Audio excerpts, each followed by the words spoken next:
അദ്ദേഹം ഈ വധശിക്ഷ എഴുതാൻ വേണ്ടി തന്നെ ഒരു പേന പുതുതായിട്ട് കൊണ്ടുവരികയും വധശിക്ഷ വിധിച്ച ശേഷം അത് ഒടിച്ചു കളയുകയും ചെയ്യും. ഗ്രീഷ്മയുടെ അട്ടക്കുളങ്ങര കിടന്നിട്ട് അട്ടക്കുളങ്ങര ഒരു വനിതാ തടവ് പുള്ളിയുമായിട്ടൊരു റിലേഷൻഷിപ്പ് ഉണ്ടാവുകയും അത് ചോദ്യം ചെയ്ത ഉദ്യോഗസ്ഥരെടുത്ത് പോയി പണി നോക്കാൻ ഗ്രീഷ്മ പറയുകയും ചെയ്യും.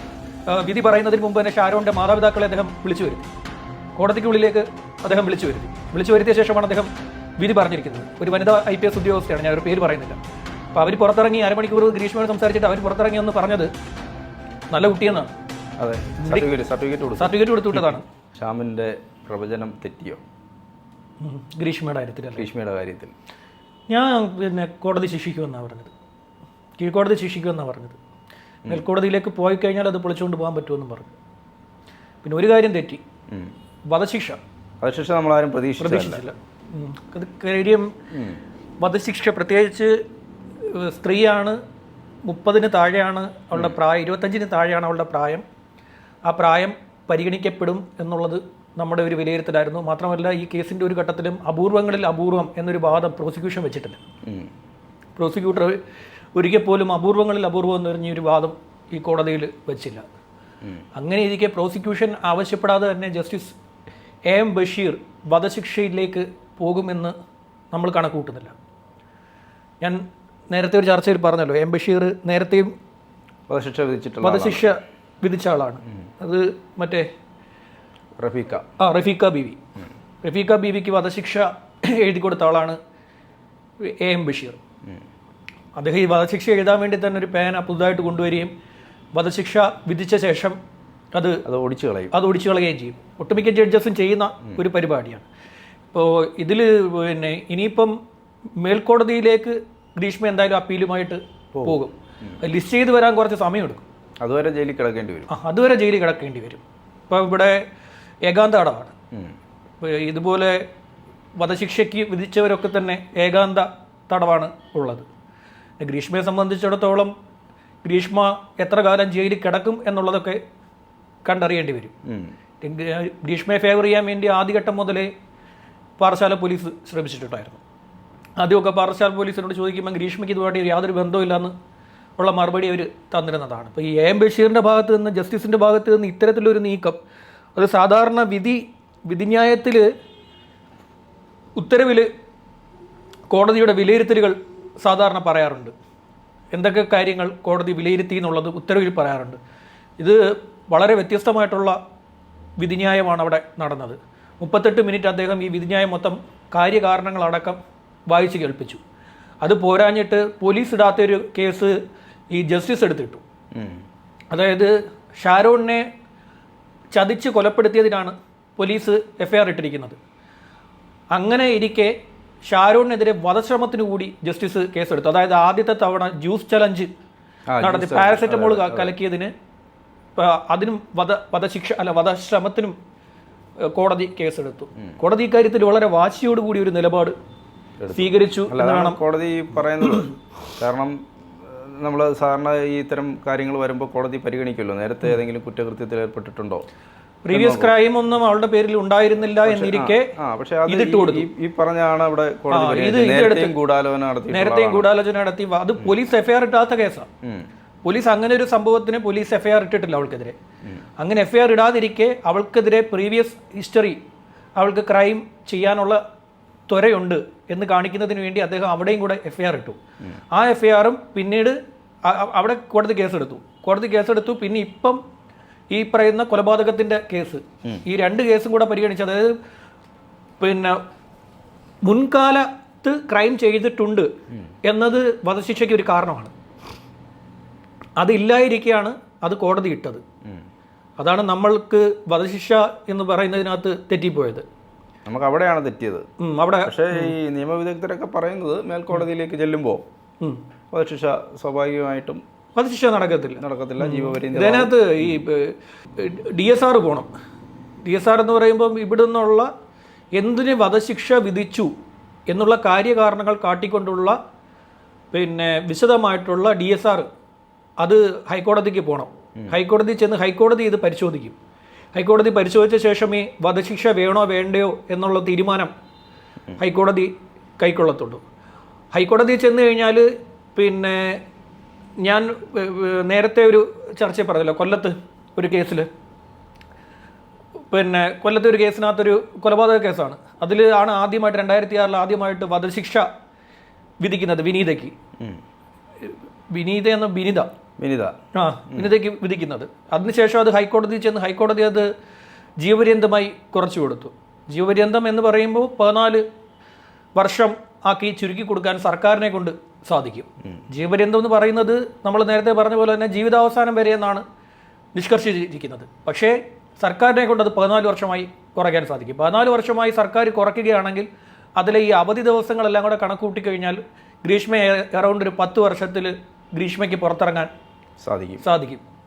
പിന്നെ ഹൈക്കോടതിയിൽ നല്ല വാദം വന്നു കഴിഞ്ഞാൽ ഹൈക്കോടതിയിൽ നിന്ന് വാദിച്ച് ഇറക്കിക്കൊണ്ട് വരാവുന്നതേ ഉള്ളൂ. ഇതിപ്പം വൈകാരികമായൊരു വിധി എന്ന് പറയേണ്ടി വരും.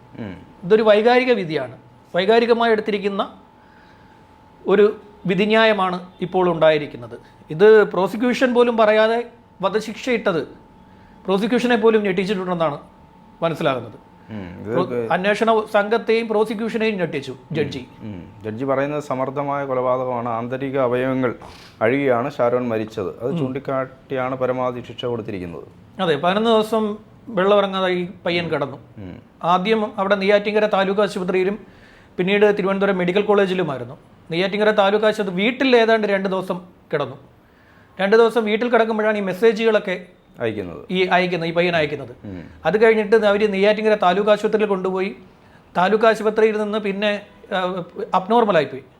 അപ്പോഴത്തേക്ക് ബോധം നശിച്ച് പിന്നെ തിരുവനന്തപുരം മെഡിക്കൽ കോളേജിലേക്ക് കൊണ്ടുവന്നു. ഞാൻ നേരത്തെ അന്ന് സൂചിപ്പിച്ച പോലെ തന്നെ അത് അവസാനമൊക്കെ ഒമിറ്റ് ചെയ്തത് ഒരു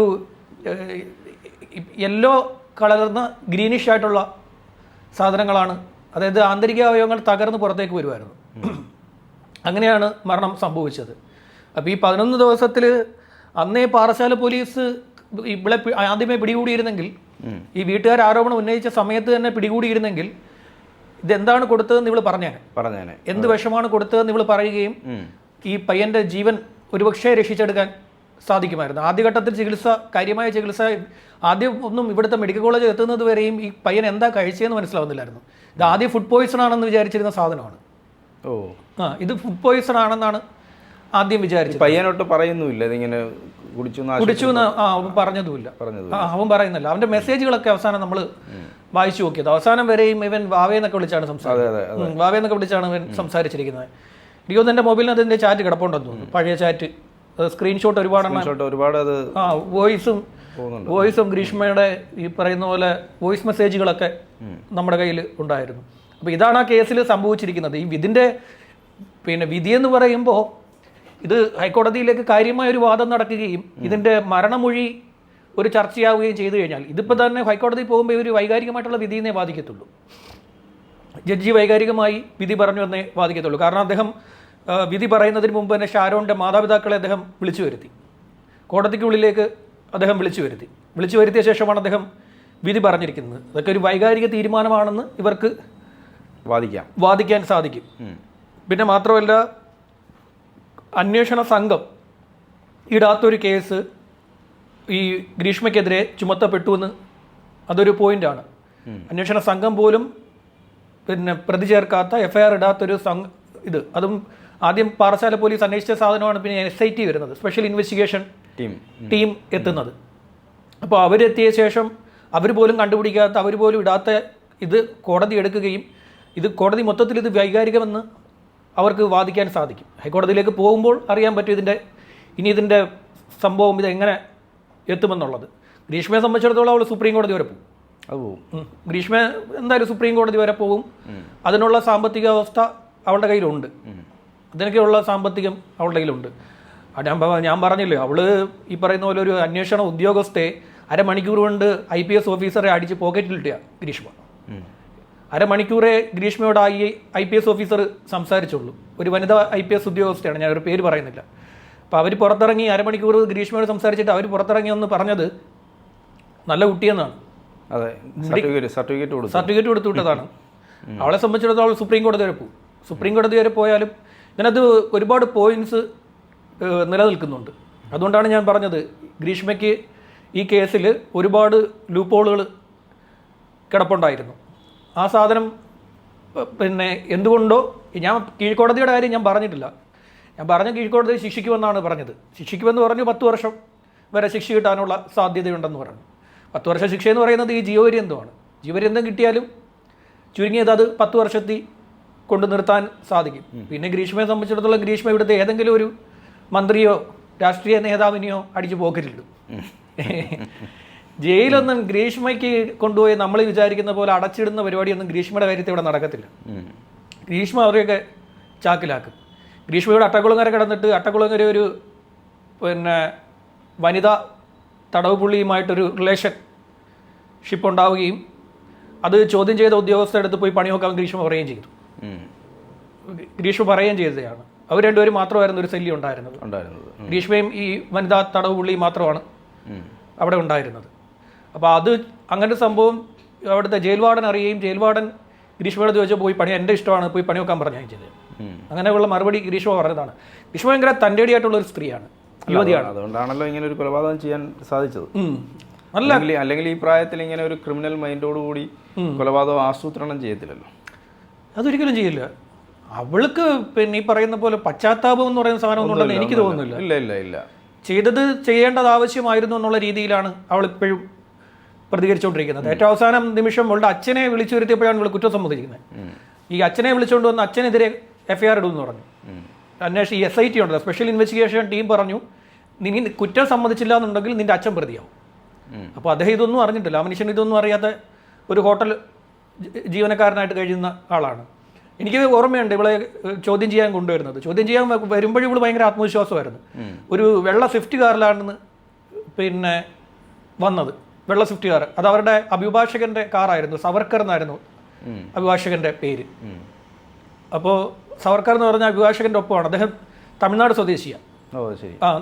ഗ്രീഷ്മയും തമിഴ്നാട് സ്വദേശിയാണ്. അതുകൊണ്ടാണ് ഇതിനകത്ത് വേറെ ലോ പോയിന്റ് ഉള്ളത്. ഈ കേസ് തമിഴ്നാട്ടിലേക്ക് മാറ്റണം എന്ന് പറഞ്ഞിട്ട് തമിഴ്നാട്ടിലേക്ക് മാറ്റാൻ വേണ്ടി ഗ്രീഷ്മ സുപ്രീം കോടതി വരെ പോയി. പക്ഷേ പോലീസ് അതിനകത്ത് വളരെ ബുദ്ധിപരമായി ഒരു വകുപ്പ് കൂടെ ചേർത്തു. ഈ ഷാരോണിനെ തട്ടിക്കൊണ്ടുപോയി എന്നൊരു വകുപ്പ്. തട്ടിക്കൊണ്ടുപോയി കൊലപ്പെടുത്തി എന്നുള്ള ഒരു തട്ടിക്കൊണ്ടുപോയി എന്ന് പറയുമ്പോഴത്തേക്ക് പിന്നെ ഇവിടെയാണ് അതിന്റെ അന്വേഷണം. അതെ, കേരള പോലീസിനായി. ഈ പ്രോസിക്യൂഷന്റെ ഈ വാദമൊക്കെ പിന്നെ നല്ലൊരു അഭിഭാഷകൻ ഉണ്ടെങ്കിൽ കൈകാര്യം ചെയ്യാവുന്നതേ ഉള്ളൂ. പൊളിക്കോ? ചെയ്യാവുന്നതേ ഉള്ളൂ. ബുദ്ധിയുള്ളൊരു അഭിഭാഷകൻ ഉണ്ടെങ്കിൽ ചെയ്യാവുന്നതേ ഉള്ളൂ. ഗ്രീഷ്മ ഷാരൂണിനെ തട്ടിക്കൊണ്ട് പോയിട്ടില്ല. ഗ്രീഷ്മ എങ്ങനെയാണ് തട്ടിക്കൊണ്ട് പോകുന്നത്? ഗ്രീഷ്മ വിളിച്ചു വരുത്തിയെന്നാണല്ലോ. വിളിച്ചു വരുത്തിയതിനെയാണ് അവർ തട്ടിക്കൊണ്ടുപോയി എന്നുള്ള രീതിയിൽ എടുത്തിരിക്കുന്നത്. അങ്ങനെ ചതിച്ചു കൊണ്ടുപോകുന്നതിനെ തട്ടിക്കൊണ്ടുപോക്കിന്റെ ഗണത്തിൽ പെടുത്താൻ പറ്റും. അത് പക്ഷേ സാങ്കേതികത്വം മാത്രമാണ്. വിശ്വാസവഞ്ചന അതിനകത്തില്ല. വിശ്വാസവഞ്ചനയും സാങ്കേതികത്വമായിട്ട് നിൽക്കുന്ന കാര്യമാണ്. ഇപ്പം ഗ്രീഷ്മ വിളിച്ചു വരുത്തിയെന്ന് വെച്ച് കഴിഞ്ഞാൽ പിന്നെ ഇപ്പം ഗ്രീഷ്മയ്ക്ക് വേണമെങ്കിൽ വാദിക്കാൻ പറ്റും എൻ്റെ വീട്ടിലേക്ക് വന്നു കയറിയതാണെന്ന്. എൻ്റെ വീട്ടിലേക്ക് വന്നു കയറുകയും അല്ല, പക്ഷെ അതിനകത്ത് ചാറ്റുണ്ട്. ഗ്രീഷ്മയല്ലേ വിളിച്ചു വരുത്തുന്നത്. ആ ചാറ്റിൽ പറയുന്നുണ്ട്. ഏയുടെ കാലമല്ലേ? അല്ല, അതിപ്പോഴാ. അതാണ് ഞാൻ പറഞ്ഞത്. അപ്പോൾ ഇല്ല, ഇതൊക്കെ വാദിച്ച് ദീർഘകാലം കിടന്ന് വാദിക്കാവുന്നേ. എന്തായാലും ഒരു 5 കൊല്ലം അവള് അകത്ത് കിടക്കേണ്ടി വരും. 5 കൊല്ലം എന്തായാലും സംശയമില്ലാത്ത കാര്യമാണ്. ഹൈക്കോടതിയിൽ ഇത് ചെന്ന് തീരുമാനമൊക്കെ ആയി വരുമ്പോഴത്തേക്ക് എന്തായാലും ഒരു 5 കൊല്ലം ഹൈക്കോടതി ലിസ്റ്റ് ചെയ്ത് വരണമെങ്കിൽ കേസ് പരിഗണിച്ച് വരണമെങ്കിൽ ഏതായാലും ഒരു 5 കൊല്ലം സമയം എടുക്കും. കോടതി അങ്ങനെ തന്നെ തീരുമാനിക്കും അവിടെ കിടക്കട്ടെന്ന് വിചാരിക്കും. കോടതി അവിടെ കിടക്കാൻ തീരുമാനിക്കത്തേ ഉള്ളൂ. ഇപ്പം കോടതി ഇപ്പം നെയ്യാറ്റിൻകര ഇരുന്ന ജഡ്ജിനെ പോലൊരു ജഡ്ജാണ് ഹൈക്കോടതിയിൽ ഇരിക്കുന്നതെങ്കിൽ ഹൈക്കോടതിയിൽ ഈ പറയുന്ന പോലെ 10 കൊല്ലത്തിൽ കൂടുതൽ കിടക്കാനുള്ള ഒരു വകുപ്പ് അവരുണ്ടാക്കി കൊടുക്കും. ചിലപ്പോൾ പറയാൻ പറ്റില്ല, ഇരട്ട ജീവപര്യന്തം ആക്കി കൊടുക്കും. വ്യത്യസ്തമായി അനുഭവിക്കേണ്ട ഇരട്ട ജീവപര്യന്തം എന്ന് വേണമെങ്കിൽ ഈ വധശിക്ഷയെ ഇരട്ട ജീവപര്യന്തമായി കുറച്ചു കൊടുക്കാൻ പറ്റും. അങ്ങനെയാണെങ്കിൽ ഒരു 28 കൊല്ലം ഗ്രീഷ്മയുടെ പോകും കിടക്കേണ്ടി വരും. ഒരു 28 കൊല്ലമെങ്കിലും ഗ്രീഷ്മ കിടക്കേണ്ടി വരും. 28 എന്ന് പറഞ്ഞാൽ ഒരു റൗണ്ട് ചെയ്ത് വരുമ്പോൾ ഒരു 22 കൊല്ലമെങ്കിലും പോകും. 22 കൊല്ലം എന്ന് പറയുമ്പോൾ അവളുടെ ധാരണ, അവൾ കണക്ക് കൂട്ടുന്നത് 10 കൊല്ലം കഴിയുമ്പോൾ അവൾ ഇറങ്ങുമെന്നാണ്.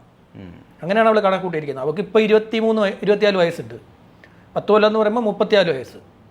34 വയസ്സിന് ശേഷം ഇറങ്ങിയ ശേഷം ഒരു പുതിയ ജീവിതം നയിക്കാമെന്നൊക്കെയുള്ള ഒരു ധാരണ ആ കുട്ടിക്കുണ്ട്. അവളിപ്പം പിന്നെ തമിഴ്നാട്ടിൽ ഈ രാമവർമ്മൻ ചെറിയുന്ന ഒരു പൂക്കളം, ആ വീട് വിറ്റു. അവരതൊക്കെ കളഞ്ഞിട്ട് പോയി.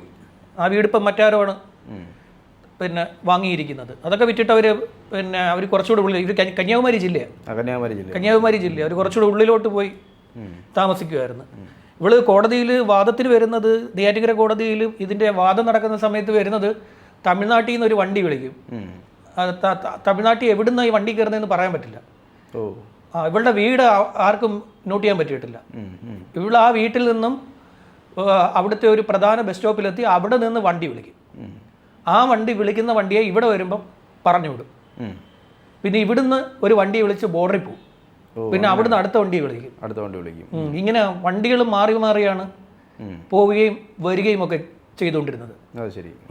സ്ഥിരവും പോയിട്ട് വരികയും ചെയ്യുന്നത് 2-3 വണ്ടികൾ മാറുന്നത്. അതായത് വീട് കണ്ടുപിടിക്കാൻ പാടില്ല ആരും. ഈ വന്ന ഡ്രൈവറോട് ഒരിക്കൽ ഈ ഷാരോണിൻ്റെ ബന്ധു ഒരാൾ പോയി ചോദിച്ചായിരുന്നു, ഇവളെവിടാ താമസിക്കുന്നത്. അപ്പോൾ അയാൾക്കറിയില്ല. അന്ന് അവൾ വണ്ടിക്കകത്ത് കയറിയ കന്യാകുമാരി കയറി. അങ്ങനെ പല പല സ്ഥലത്തു നിന്നാണ് അവൾ വണ്ടിയിൽ കയറി വന്നുകൊണ്ടിരിക്കുന്നത്. അതാണ് കോടതി പറഞ്ഞത് സമർത്ഥയായ കുറ്റവാളിയാണെന്ന്. വീട് കണ്ടുപിടിച്ചാൽ ആക്രമിക്കപ്പെടുമെന്നൊക്കെയുള്ള സംശയം അവൾക്കുണ്ട്.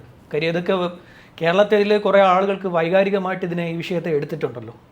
ഒരുപാട് മനുഷ്യർ ഇതിനെ വൈകാരികമായി എടുത്തിട്ടുണ്ട്. ഗ്രീഷ്മയ്ക്ക് 2 എണ്ണം പൊട്ടിക്കണമെന്ന് വിചാരിക്കുന്ന ഒരുപാട് ആൾക്കാരുണ്ട്. അതുകൊണ്ട് ഇവൾ വീട് പറഞ്ഞു കൊടുത്തു കഴിഞ്ഞാൽ വീടിന് നേരെ എന്തെങ്കിലും തരത്തിലുള്ള ആക്രമണം ഉണ്ടാകുമെന്നൊരു സംശയം കൂടിയുണ്ട്. ഏതായാലും ഇതാണ് നിലവിലുള്ള സ്ഥിതി. ഇനിയിപ്പോൾ മുകളിലോട്ട് പോകുമ്പോൾ നമുക്ക് നോക്കാം എന്താണ് സംഭവിക്കുന്നത് എന്നുള്ളത്. സാധാരണ ഒരു കൊലപാതകം പോലല്ല ഇത്. സാധാരണ കൊലപാതകത്തിലൊക്കെ പോലീസിന് അങ്ങേയറ്റം പിടുത്തമുണ്ട്. കാര്യം പൂട്ടാനുള്ള എല്ലാ സാധനവും ഉണ്ട്. ഇത് പോലീസിനുള്ള വകുപ്പുകളേക്കാൾ കൂടുതൽ ഗ്രീഷ്മയ്ക്ക് രക്ഷപ്പെടാനുള്ള സാധനങ്ങളാണ് കൂടുതലുള്ളത്. പക്ഷെ അതിവിടെ വർക്കൗട്ട് ആയില്ല. മേലോട്ട് അത് വർക്കൗട്ട് ആകുന്നു നമുക്ക് നോക്കിക്കാണാം.